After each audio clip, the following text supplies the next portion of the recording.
impossible to do anything but smile after that. Ipswich Town 6-0 winners at home to Charlton Athletic this afternoon, back into the top two. All is good today. Yeah, yes, that's an understatement. Sheffield Wednesday have lost as well. All in all, that day couldn't have gone a lot better for Ipswich Town. Charlton came into this game in a decent bit of form. Yeah. They'd won 4 out of 6, lest we not forget, going into this one. And Ipswich just blew them away from the first to the last minute, utterly relentless. I thought the tone was set when they had 3 corners inside 2 minutes, a couple of early goals, Connor Chaplin inside 15 minutes, and that was that, Andy. Another good day at Portman Road. Yeah, a very good day at Portman Road. Yep, that was that after 2-0 after 14 minutes. 2-0 is a dangerous scoreline, Stu. Macaulay Bonne had a header saved by Christian Walton. There were some ever so slight moments in there where Raksaki went down under a tackle from Leif Davis in the second half at 2-0. But really, Ipswich were so much in control of this. Everything they touched seemed to work. All because of those 2 early goals. 2 Connor Chaplin goals that went on to be added to by a third, his first hat-trick. He'll remember this day for a very, very long time. But those first 2 in particular were just really good finishes from Connor Chaplin. And the build-up to the second, the scoop pass from Broadhead had me purring in real time. Chef's kiss. It's beautiful. Absolutely beautiful. They're a joy to watch, this team, aren't they? Yeah, good to have Nathan Broadhead back in the team. He was an injury absence at Cheltenham on Monday. I thought they missed him a little bit there. Back in the team today. He is just class at this level. As you say, the scoop pass for Chaplin's second was a thing of beauty. Chaplin's finishing is just so good, isn't it? And his knack of being able to find himself in acres of space in the box, even from set pieces, they managed to land the ball on his feet with no one around him. And he's done it all season. And finally, he gets his hat-trick today. 6 braces leading up to this match. His one hat-trick had come in a behind-closed-doors game against Tottenham. McKenna normally subs him off after 2 goals, but because his 2 goals today came so early, he was able to stay on and finally got his third. Those first 2, as you say, were really good finishes. The first one could have lashed at it, but waited, found half a yard of room, low finish with his left for the first. Second one was a lifted high finish with his right foot after that Broadhead assist, and then the third he couldn't miss. It was a tap in after some really unselfish play from Nathan Broadhead, who chested the ball down and squared it across the 6-yard box. Yep, good composure, good ball back in from Massimo Luongo there. A goal born at a set piece.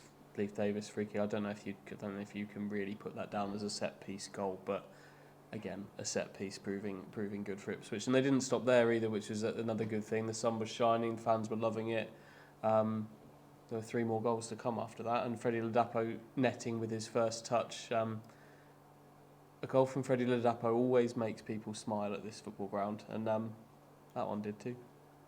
Yes, yeah, we think it's his first touch, don't we? He just stepped off the bench. McKenna had the luxury of starting to make a few changes at 3-0. That one was born out of a Sam Morsey high press, a nice little through ball, and Ladapo just lifts it over the goalkeeper, and Connor Chaplin has the wherewithal to put his hands up, let it roll in. I think he was wary of maybe being offside. Maybe he was just being charitable. He'd got his hat-trick and made sure Freddie got a goal. That is the feeling of togetherness in this camp, and you could see how much the players enjoyed Freddie getting his goal. I mean, he's been really unlucky not to be a regular starter for Ipswich Town. Was just starting to come into a really good bit of form in January, and then along comes George Hurst, who's been really good as well. So you could see they were really pleased for him, and he went on to get a second.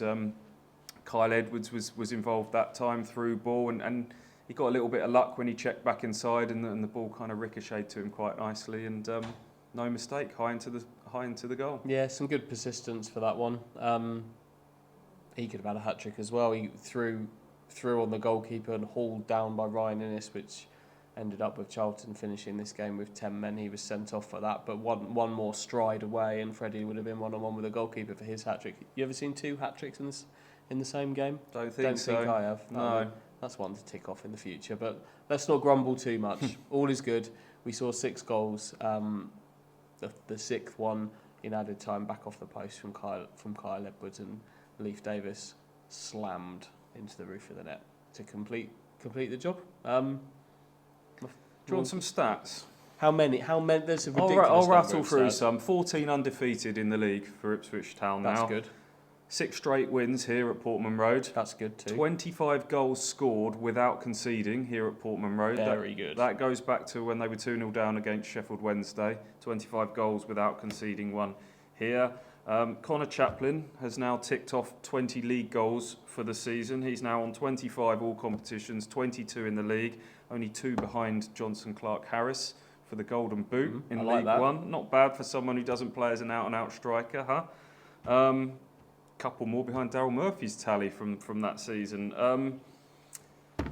You can keep going on and on. The one I like the most is Ipswich Town are back up into second place. Sheffield Wednesday lost.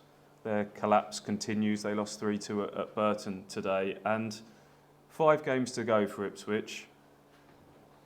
By my maths, 3 wins and 2 draws will virtually guarantee promotion, because that goal difference is so far away better than anyone else's. 96 points would make them uncatchable. Yep, that could come.